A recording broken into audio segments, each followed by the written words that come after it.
সত্য কথা বলতে কি, আমি আমার স্বামীকে ভালোবেসে বিয়ে করছি। আর ওনাকে আমার ছাড়তে আমার কষ্ট লাগবে, ওনাকে ভুলতেও আমার কষ্ট লাগবে। ওনাকে আমি ছাড়তে পারবো না।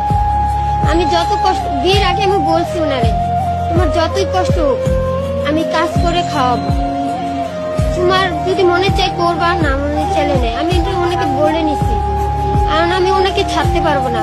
যদি ছাড়িও তাহলে আমার চারদিক দিয়ে লাখ নুষ্টা খেতে হবে। মা বাবা কয়দিন রাখবে? মা বাবা হেসে গেলে 10 দিন পরে তো বলবে তুই কাজ করবি না, তোকে আমি খাওয়াবো কেন বসে বসে, বের হ আমার ঘরের থেকে, এইভাবে বলবে মা বাবা। তা আমি কি কারণে আমি স্বামী ছেড়ে আমি মা বাবা মানুষের কাছে লাখ নুষ্টা খাবো কেন? স্বামী থাকে, স্বামী আছে, পাশে আছে, সবাই আছে, সবাই ভালো ব্যবহার করতেছে। স্বামী নেই, কেউ ভালো ব্যবহার করবে না এই দুনিয়ায়, সবাই লাখ নুষ্টা মারবে। এই কারণে আমি পারবো না আমার স্বামীকে